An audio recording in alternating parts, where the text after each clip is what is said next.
자, 이번 시간에는 131쪽 겸업 제한에 대해서 알아봅니다. 먼저 근거가 되는 조문은 14조입니다. 법제 14조입니다. 14조의 제목은 겸업 제한입니다. 제목만 보면 모든 계공의 겸업을 제한하는 걸로 봅니다. 모든 계공의 겸업을 제한하는 걸로 보입니다. 자, 그런데 내용을 읽어보면 제1항 법인인 계공은 다른 법률에 규정된 경우를 제하고는 종기업 및 다음과 같고 규정된 업무와 이 항에 규정된 업무 외에 다른 업무를 함께 할 수 없다. 모든 계공에 대한 겸업 제한이고 제목은 모든 계공에 대한 겸업 제한처럼 보이지만 실제로는 법인인 계공에 대한 겸업을 제한한다. 이 말만 들어가 있네요. 자, 그럼 봅시다. 얘도 우리 시험에 최근에 빠진 적 없이 해마다 꼬박꼬박 나옵니다. 가장 전형적인 문제 패턴은 뭘까요? 법인인 계공이 할 수 있는 업무인 걸 고르세요. 할 수 있는 업무가 아닌 걸 고르세요. 할 수 있는 업무는 모두 몇 개입니까? 박스치고 물어봅니다. 이게 가장 전형적인 문제 패턴입니다. 자, 그래서 할 수 있는 업무, 없는 업무 이 정도 정확하게 구분만 하시면 됩니다. 바로 그러면 가서 봅시다. 현행 법령에 의하면 중개법인은 겸업을 제한하고 있어요. 중개법인은요, 겸업이 제한돼요. 위반하시면 등록이 취소될 수 있습니다. 14조입니다. 우리가 14조 공부한 적 있어요. 우리 지난번에 법인의 등록기준편 공부할 때 뭐라고 했나요? 법인의 등록기준편 공부할 때 14조 업무만을 영위할 목적으로 설립될 것. 그렇죠? 14조 업무만. 그 14조가 바로 이 14조입니다. 여기 나열된 업무만 할 수 있어요. 겸업을 제한받습니다. 자, 그럼 구체적으로 무슨 업무를 할 수 있는가?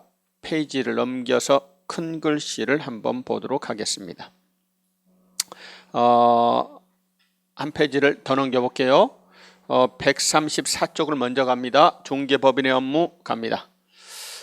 할 수 있는 업무가 첫 번째 중개업을 할 수 있어요. 중개업 외에도 다음과 같은 5가지 업무를 할 수가 있습니다. 그리고 경매 공매 관련 업무를 할 수 있습니다. 토탈 중개업 플러스 5개 플러스 경공매 해서 토탈 7개까지만 할 수 있어요. 자, 그럼 봅시다. 중개업을 수행했습니다. 그렇다면 당연히 그 보수는요, 중개보수를 적용받으시면 돼요.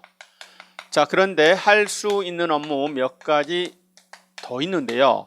예컨대 부동산 관리 대행이다, 분양 대행이다, 이런 업무들은 할 수 있는 업무 맞습니다. 근데 이거는 중개만 해서는 먹고 살기 힘드니까, 그래 너희도 먹고 살기 힘드니까 너희 이런 것도 해도 돼 라는 업무예요. 이 업무는 특혜적 업무가 아니라 이 업무는 다른 일반인들도 법이 정한 기준만 갖추면 할 수 있는 업무예요. 중개법인은 원래는 중개만 해야 되지만 먹고 살기 힘드니까 너희도 이런 것도 해도 돼 이런 의미입니다. 이 업무를 보고 중개라고 하지는 않습니다. 중개업이라고 하지도 않습니다. 네? 자, 따라서 이 업무 2, 3, 4, 5, 6호 이 업무를 수행하고 받는 대가는 중개보수 적용 대상이 아니에요. 네?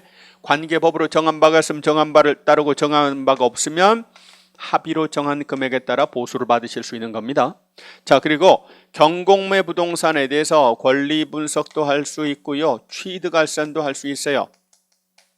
뿐만 아니라 매수 신청, 입찰 신청, 대리를 할 수 있습니다. 이거는 보수를 대법원 규칙과 예규로 정해요. 네? 여기에 정한 바대로 보수를 받으시면 돼요. 그래서 할 수 있는 업무가 7가지 업무가 있지만 좀 성격이 다릅니다. 원래는 중개업 그리고 관련된 업무 5개, 그리고 이 업무는 특혜성 업무예요. 아까 이 업무들은 일반인들도 할 수 있다고 그랬어요. 근데 경공매 관련 업무는요, 원래 누구만 하냐면 변호사, 그리고 예외적으로 법무사, 그리고 중개법인에게 허용된 특혜성 업무입니다. 일반인들은 경공매 컨설팅을 못하는 거예요. 자, 업무의 성격이 좀 다르죠? 그러면 구체적으로 자, 할 수 있는 업무 두 번째 봅시다. 상업용 건축물 및 주택의 상업용 건축물과 주택에 대한 임대, 관리 등 부동산 관리 등을 할 수 있어요. 상업용 건축물 및 주택의 임대 관리 등 부동산 관리 대행을 할 수 있다. 관리 대행이 뭔가는 그냥 읽어보시고. 자, 그럼 우리 시험에는 주의하실 게 뭔가? 제가 봐서는 상업용 건축물 및 주택의 임대 관리 등 부동산, 전체 부동산의 관리 등을 하는 것처럼 이해가 됩니다. 그런데 제 생각이 중요한 게 아니라 우리 시험 문제 입장이 중요한데, 우리 시험 문제에서는 이거를 좁게 해석했어요. 모든 부동산의 관리 대행이 아니로 상업용 건축물과 주택의 관리 대행으로 좁게 보고 시험 문제가 나왔어요. 그래서 농업용 자재창고 임대 관리는 할 수 없는 업무다라고 시험에 나온 적이 있어요. 좁게 해석하세요. 일단 기출문제 시각이 중요하니까 상업용 건축물 및 주택의 관리 대행 이렇게 이해하세요. 하나만 더.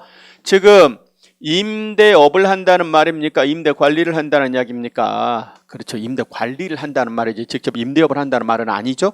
주의하시고. 그리고 이 법에서 할 수 있다라고 해서요 말입니다.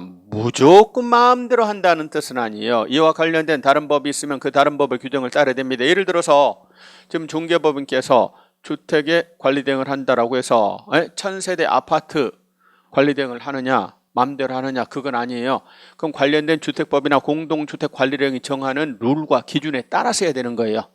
다만 할 수 있는 업무에 들어가는 것이지 무조건 한다는 뜻은 아닙니다. 타 법에 일정한 규제나 제한이 있으면 그걸 만족하셔서 하셔야 되는 거예요.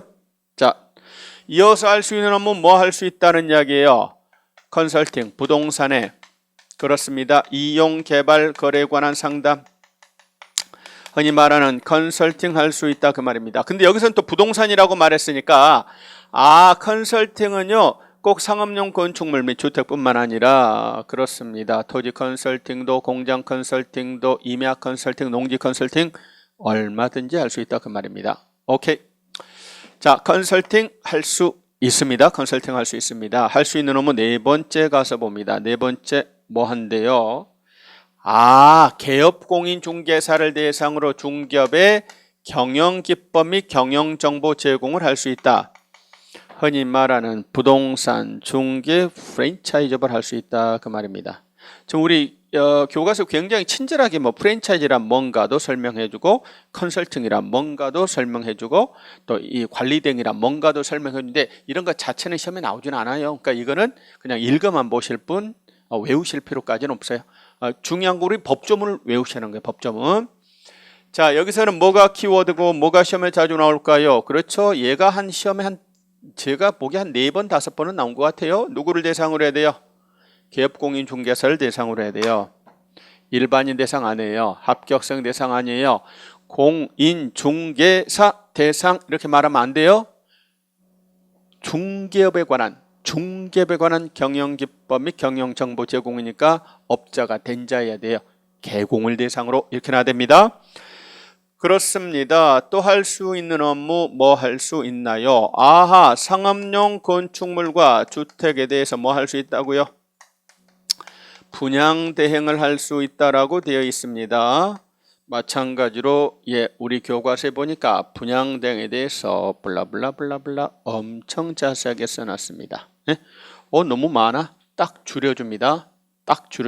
이거 읽으실 필요까지 없고 압축하면 참고로 옛날에는 요렇게만 요 말만 정리하시면 돼요. 옛날에는 건축물 분양에 관한 법률 규정에 따른 분양신고 대상인 상업용 건축물과 또 주택법에 따른 사업계획승인 대상인 주택의 분양대행만 할 수 있다 그랬거든요. 그런데 법을 개정하면서 지금은 그런 말이 없어졌어요. 따라서 지금은 그 상가 건물이 분양신고 대상이든 아니든 묻지 않습니다. 그 주택이 사업계획승인 대상이든 아니든 묻지 않습니다. 상업용 건축물이기만 하면 주택이기만 하면 분양대행 못한다 할 수 있다 할 수 있어요. 최초 분양대행이든 미달하는 물량에 대한 분양대행이든 할 수 있어요. 단 오로지 딱 2가지에 대한 분양대행만 합니다. 따라서 토지 분양대행은요 우리 시험에 2번이나 나왔어요. 해요 못해요? 못한다고요. 상업용 건축물과 주택의 분양대행만 합니다. 토지 분양대행은 할 수 있는 업무가 아니라고요. 그렇습니다. 6번째 뭐 할 수 있나요? 도배업체 소개 등 도배업을 직접 한다는 말이죠. 도배업체 소개 등 이사업체 소개 등 주거 이전에 부수되는 용역을 제공하는 거예요? 알선하는 거예요? 용역을 제공한다 이렇게 말하면 돼야 안 돼요? 예? 예? 직접 용역을 제공한다, 알선할 수 있다, 알선한다 그 말입니다. 직접 도배업, 이사업을 할 수는 있다, 없다. 중개법인은 직접 도배업은 못합니다. 자, 그리고 무슨 업무 할 수 있느냐? 경공매 관련 업무를 할 수 있다 그 말입니다. 원래 변호사밖에 못하는데 법무사도 하고 중개법인도 경공매 관련 업무를 할 수가 있습니다. 자, 그런데 이 업무를 조금 뜯어볼 필요가 있는데, 첫째는 뭐 할 수 있냐면 권리분석 취득알선을 할 수가 있고요. 더 나아가서 뭐 할 수 있냐면 경매부동산에 대한 매수 신청, 입찰 신청, 대리도 할 수 있어요. 뭐도 한다고요? 대리도 할 수 있어요. 예? 경매 대리도 할 수 있다 그 말입니다. 예? 경매 대리도 합니다. 자, 그런데 이 경매 대리는 막 하는 게 아니고 법원에 등록받고 법원에 감독하에 합니다. 자, 그래서 우리 시험에 맨날 이렇게 물어본다니까요. 예? 경매 대리는 법원에 등록받고 감독하에 합니다. 그러나 경매 관련 업무에도 단순한 권리분석과 취득알선은 법원에 꼭 등록받고 해야 되는 것은 아니에요. 공매 관련 업무도 마찬가지 등록받고 해야 되는 것은 아니에요. 뭐만 등록받고 한다고요? 경매부동산에 대한 대리, 입찰 대리는, 매수 신청 대리, 입찰 대리는 법원에 등록받고 감독하에 하는 겁니다. 그렇게만 정리하시면 공부 끝. 자, 그러면 법인의 업무에 대해서 알아봤습니다. 법인의 업무, 겸업을 제한합니다. 위반하면 등록이 취소될 수 있습니다. 그러면 이번에는 앞쪽으로 가서 개인인 개공의 업무에 대해서 한번 알아보도록 하겠습니다. 개인인 개공의 업무에 대해서 한번 알아보도록 하겠습니다. 현재 우리 법 어디에도 개인인 개공에 대해서는요, 아무런 말이 없어요. 아무런 말이 없다는 이야기는요, 겸업이 안 된다, 겸업이 가능하다는 이야기다. 겸업이 가능하다는 이야기입니다. 공인중개사인 개공이든 부칙 6조 2항의 개공이든, 예? 중개업도 할 수 있고 관리대행도 할 수 있고 컨설팅 등을 못한다 할 수 있다 할 수 있습니다. 뿐만 아니라 상업용 건축물 및 주택의 분양 대행도 합니다. 더 나아가서 그들은 겸업에 대한 제한 자체가 없다니까요. 그러니 토지 분양 대행도 개인은 못한다, 개인은 할 수 있다. 네? 개인은 할 수 있어요.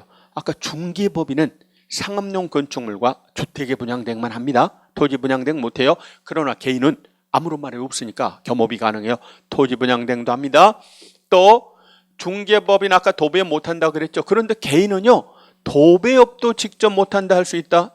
장사 안 되니까 중개업하면서 도배도 한답니다. 얼마든지 가능합니다. 뿐만 아니라 이런 업무뿐만 아니라 예를 들어서 중개업하면서 야간에 대리운전 한답니다. 네? 못한다? 이런 것도 할 수 있다? 할 수 있다니까요.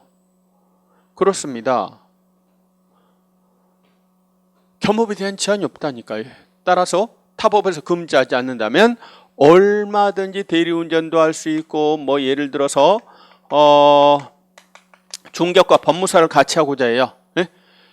이때 법무사법에서 특별히 금지하지 않는다면 당연히 같이 못한다, 같이 할 수 있다, 같이 할 수 있습니다. 단 이제 법무사의 사무원으로는 갭공인중개사가 될 수는 없어요.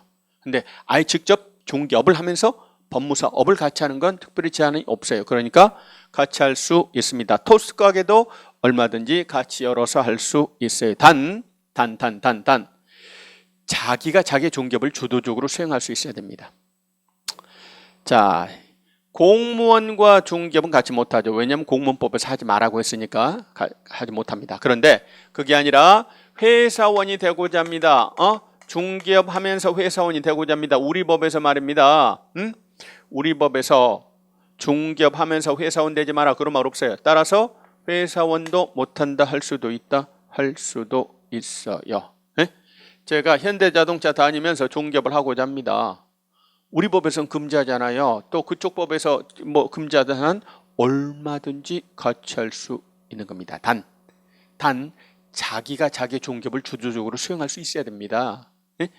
예를 들어서 이 사람이 정규적인 직업에 종사해요.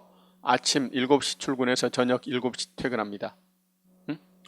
회사 사무실은 수원에 있어요. 살기는 서울 강남에 삽니다. 자, 회사에서 얼른 쉬는 시간에 짬 내려놔서 계약서 쓰고 들어가고 그럴 수가 없어요.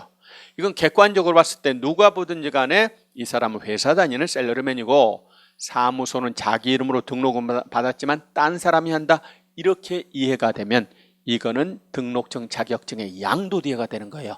다른 사람에게 자기 성명을 사용하여 업무를 하게 한 겁니다. 양도대여가 돼서 제재를 받으실 수 있다 그 말입니다. 그렇습니다. 자기가 자기의 중개업을 주도적으로 할 수 있어야 됩니다. 자, 그런데 경공매 관련 업무에 대해서는요 구분하셔야 됩니다. 개인 중에서 공인중개사인 개공은 경공매 관련 업무를 할 수가 있어요. 그러나 부칙 6조 이항의 개공은 실력이 떨어지니까 너희들은 경공매 관련 업무는 일체한다 못한다 그 얘기예요. 네? 부칙 6조 이항의 개공은 이와 관련된 업무는 일체할 수가 없다. 이렇게 정리하세요. 자, 그래서 법인과 개인의 업무에 대해서 알아봤습니다. 그러면 133쪽에 가서 보면 133쪽 법인의 업무는 금방 말씀드렸고 가로 2번 그 다음에 가로 3번 특수법인의 업무입니다.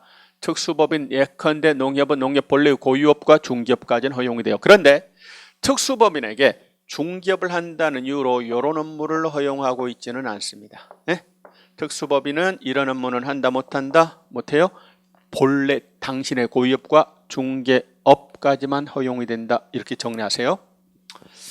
자, 그러면 다시 132쪽으로 옵니다. 업무지역입니다. 업무지역. 우리 중개사법에는 업무지역에 대해서 단 한마디 말도 없습니다. 단 한마디 말도 없으면 뭐죠? 전국. 법인 업무지역 전국, 분사무소 업무지역 전국, 공인중개사인 개공 업무지역 전국. 특수법인에 대해서도요. 우리 법에 아무런 말이 없어요. 근데 해당 법에도 아무런 말이 없어요. 그러면 전국이겠죠? 예컨대 농협에 대해서는 그 법에도 우리 법에도 아무런 말이 없으니까 현재 전국으로 해석이 됩니다. 업무적은 전국입니다. 그런데 증 없이 중기업을 하는 부칙 6조 이항의 개공은 업무적에 제한을 갑니다. 뭔가 좀 달라야 되겠죠? 그들은 업무적이 제한돼요. 어디로요? 어디로? 사무소가 소지하는 특광도입니다. 등록관청 말고요. 특광도 관할구역 안에 있는 중개대상물의 하나입니다. 예컨대 서울 강남에 사무소가 있어요. 누가? 부칙 6조 이항의 개공이 강남에 사무소가 있습니다. 그렇다면 강남구 물건만 취급하는 게 아니라 서울시 물건을 취급하는 겁니다. 등록관청이 아니라 특광도 관할구역 안에 있는 물건 하나입니다. 단 경기도나 강원도나 인천광역시 물건은 중개할 수 없어요. 자, 그자도 전국 어디로든 사무소 이전은 가능합니다. 강남에서요, 경기도 의정부로 이전했습니다. 강원도 춘천으로 이전했습니다. 전국 어디로든 이전은 가능하나 업무지역에 대한 제한은 여전히 따라다닙니다. 경기도 의정부로 이전한 다음서부터는 경기도 물건만 취급할 수 있고 강원도 춘천으로 이전하면 강원도 물건만 취급할 수 있어요. 여타지역 물건은 취급할 수 없습니다. 업무지역이 제한이 됩니다. 사무소 소재 특광도 관할구역 안에 있는 중개대상물의 하나입니다. 그런데 확대할 수 있는 방법이 있느냐? 있죠. 거기 보시면 두 가지 키워드를 잡으셔야 돼요. 첫 번째는 거래정보망에 가입할 것, 두 번째는 거기에 공개된 물건일 것. 이 두 가지가 키워드입니다. 자, 이 양반이요. 사무소가 어디에 있나요? 사무소가 종로에 있어요. 서울시 종로에 사무소가 있는 그렇습니다. 부칙 6조 이항의 개공입니다. 서울시 물건을 취급할 수 있어요. 그런데 자기 오랜 친구가 경기도 양평에 오랜 친구가 땅을 가지고 있는데 어마어마한 땅을 가지고 있다 그 말입니다. 만석군입니다. 엄청난 땅과 건물 부동산을 가지고 있어요. 그래도 경기도 물건은 원래 이 양반이 취급을 못한다 그 말입니다. 이 양반은 서울시 물건만 취급할 수 있는 거예요. 자, 그런데 이 양반께서 거래정보망에 회원가입을 했어요. 거래정보망이라고 해서 업자들끼리의 정보를 공개하고 유통시켜주는 정보공개 유통망, 거래정보망이라는 게 있습니다. 첫 번째 가입하실 것. 자, 그런데 말장난 할 때 가입만 하면 전국의 모든 물건을 취급할 수 있다. 이렇게 하면 틀려요. 가입했을 뿐만 아니라 두 번째 물건, 두 번째 조건, 이 물건이 정보망에 공개가 된 물건이어야 돼요. 공개 안 된 물건은 당연히 중개할 수 없죠. 첫째 가입할 것, 두 번째 오픈된 공개된 물건일 것. 그렇다면 업무 지역에 제한을 받는다, 받지 않는다? 받지 않아요? 자, 그런데 말입니다. 예? 업무 지역의 확대를 가져오려고 얘가 여러 가지 시도를 해봅니다. 예를 들어서 소공을 많이 고용했다라고 해서 이 양반의 업무 지역이 확대되는 것은 아닙니다. 또는 전국을 업무 지역으로 하는 법인 또는 공인중개사인 경우가 공동사무소를 구성했다라고 해서 이자의 업무 지역이 확대되는 것은 아니라 그 말입니다. 업무 지역은 여전히 사무소 소재 특광도로 제한이 됩니다. 이어서 2번 중개대상물의 범위라고 하는 게 있습니다. 현재는 중개대상물은 5가지가 있죠. 토, 건, 입, 공, 광 5가지가 있습니다. 그런데 종별에 따른 차이가 없어요. 법인은 뭐뭐뭐 할 수 있고 공인중개사인 개공은 뭐뭐뭐 할 수 있고 중개는 뭐뭐뭐 할 수 있고 또 금액이 얼마짜리는 누구는 하고 누구는 못하고 또 매매교환 임대차나 하고 뭐 저당권 할세는 누구는 하고 못하고 이런 게 전혀 없어요. 따라서 현재는 종별 불문하고 토건, 입공광, 중개 다 할 수 있어요. 금액에 따른 그런 또 매매교환 임대차 뭐 거래 종류에 따른 그런 제한도 없어요. 현재는 종별에 따른 중개대상물의 범위의 차이가 있다 없다? 없다. 없다. 이렇게 정리하시면 됩니다. 자, 이렇게 해서 업무에 대해서 공부를 해 보았습니다. 넘어갑니다.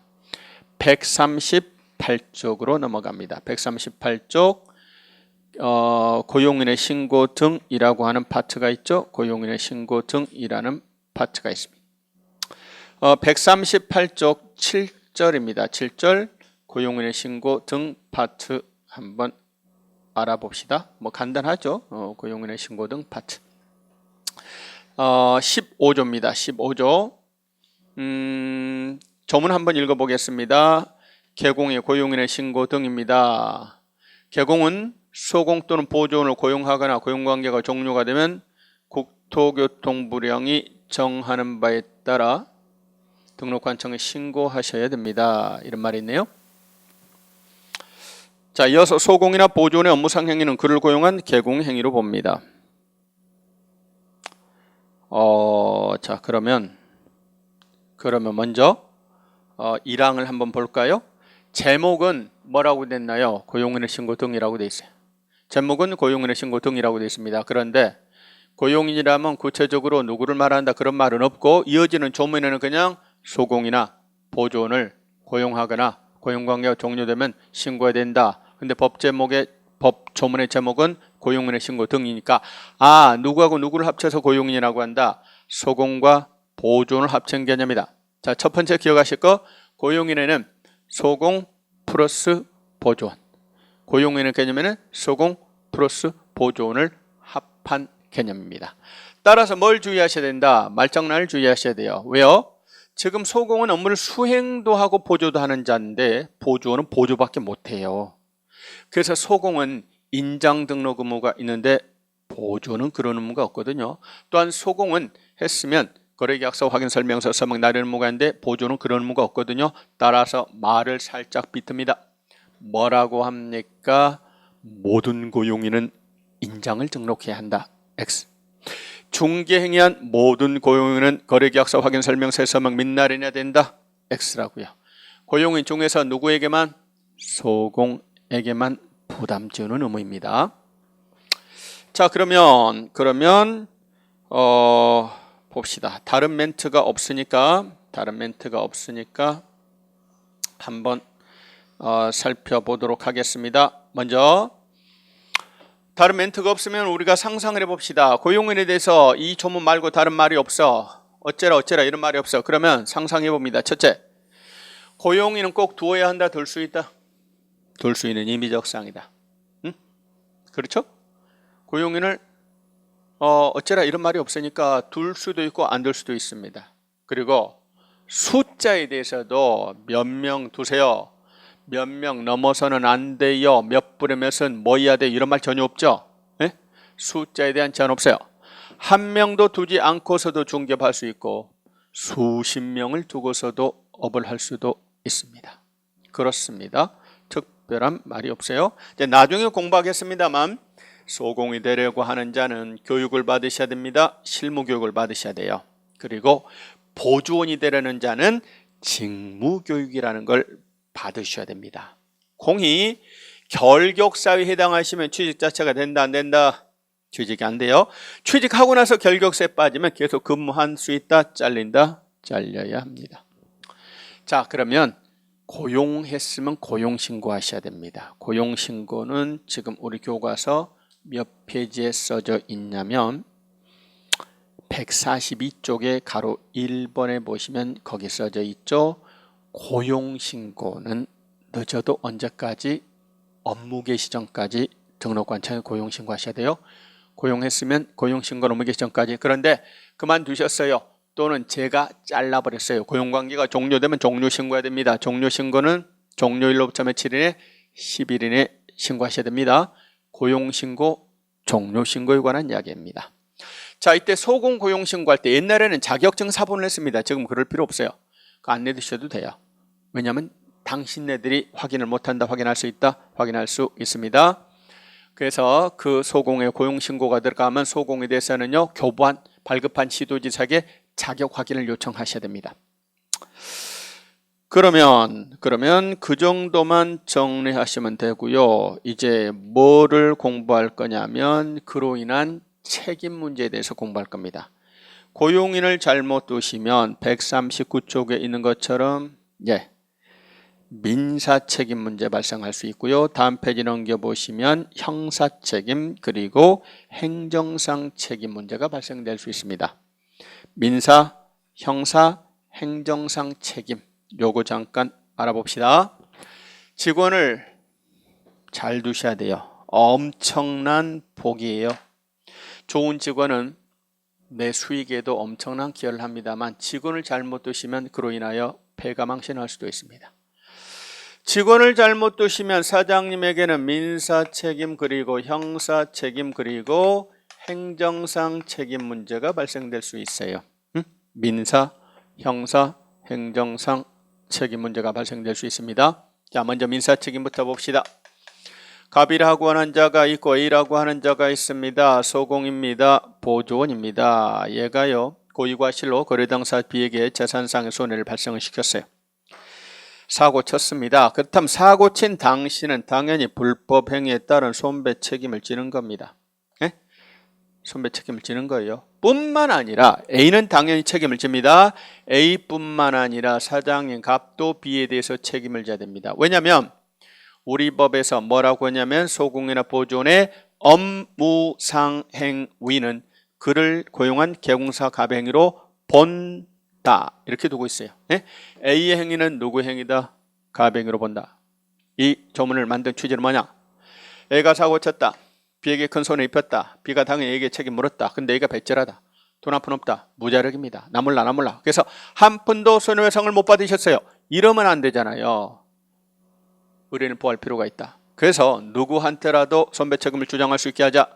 사장님에게라도 주장할 수 있게 하자. 그래서 A의 행위는 곧 누구 행위? 갑의 행위로 보는 거예요. 따라서 갑이 사고 친 거나 마찬가지니까 B는 갑에 대해서도 손배 책임을 주장할 수 있다 그 말입니다. 이때 A의 행위는 갑의 행위로 본다고 해서 A가 책임을 안 지느냐? 그거는 아닙니다. A도 지고 갑도 지는 거예요. 그래서 B에 대해서 일종의 갑과 A는 연대채무 관계에 놓이는 거예요.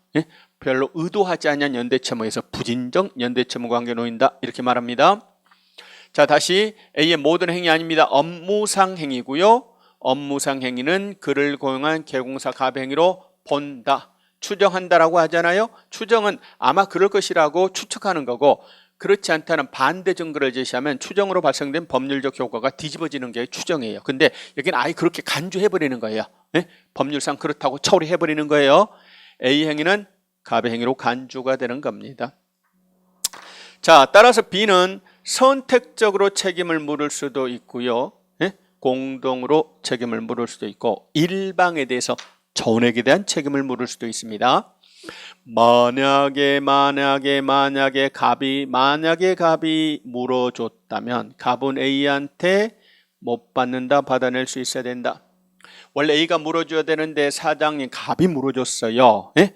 A의 가름에서 갑이요 손해배상했으면 A한테 구상권을 행사해서 돈을 받아낼 수 있어야 됩니다. 그렇습니다. 이때 갑과 A하고의 관계를 살펴봅시다. 갑과 A하고 관계를 살펴봅시다. 갑이요, A가 혹시나 사고 치면 안 되니까 철저한 관리 감독을 했는데도 A가 사고 치고야 말았어요. 네? 철저한 관리 감독을 했는데도 사고 치고야 말았다 그 말입니다. 그렇습니다. 이때 철저한 관리 감독했으니까 갑은 책임이 없느냐? 아닙니다. 무과실 책임이에요. A 행위는 곧 갑 행위입니다. 관리 감독 잘잘못 여부를 묻잖아요. A 행위는 곧 갑 행위니까 A가 사고 치면 갑, 네가 책임을 져야 한다 그 말입니다. 네? 무과실 책임으로서 강력한 손배 책임을 묻고 있습니다. 그렇습니다. A 행위는 갑의 행위로 봅니다. 무과실 책임입니다. 그래서 직원을 잘못 두시면 사장님에게는 민사상 손해배상 책임 문제가 발생될 수 있어요. 자, 그래서 가로 1번 민사책임 손해배상 책임에 관한 이야기를 쭉 말씀을 드렸어요. 그리고 가로 2번 형사책임 양벌 규정이라는 게 있네요. 갑이라고 하는 자가 있고 A라고 하는 자가 있습니다. 행정상 책임은 좀 논란의 여지가 있어요. 그래서 이건 다음에 한번 하도록 하고 형사책임까지만 합시다. 양벌 규정에 관한 이야기입니다. 이런 말이 있어요. 얘가 소공입니다. 또는 보조원입니다. 또는 얘가 법원의 사원임원입니다.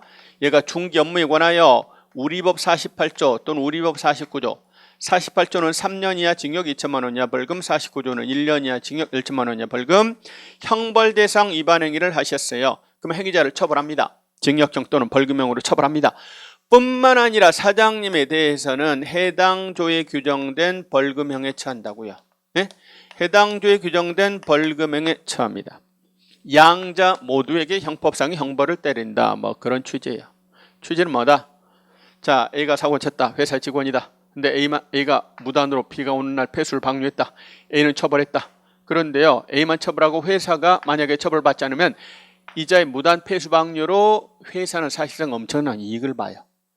그렇다면 나중에도 이와 같은 불법 행위를 얘가 적극적으로 막으려고 하지 않거나 오히려 조장시킬 수도 있다 그 말입니다. 이런 걸 막기 위해서 A의 행위는 곧 A가 사고 치면은요, 관리감독 소홀의 책임을 물어서 누구에게도 책임을 묻겠다. 사장님이나 회사한테도 책임을 묻겠다 그 말입니다. 자, 얘가 무슨 짓을 해야 돼요? 형벌 대상 위반 행위를 하셔야 됩니다. 그러면 그 행위자를 처벌합니다. 뿐만 아니라 사장님에게도 형벌을 때리는데 징역형 간다, 벌금형 선고에 그친다.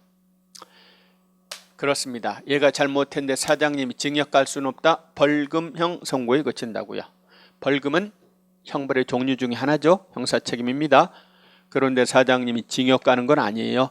동일한 형사책임 문제가 발생되는 것은 아니다. 얘는 뭐에 그친다? 벌금형 선고에 그치는 거예요.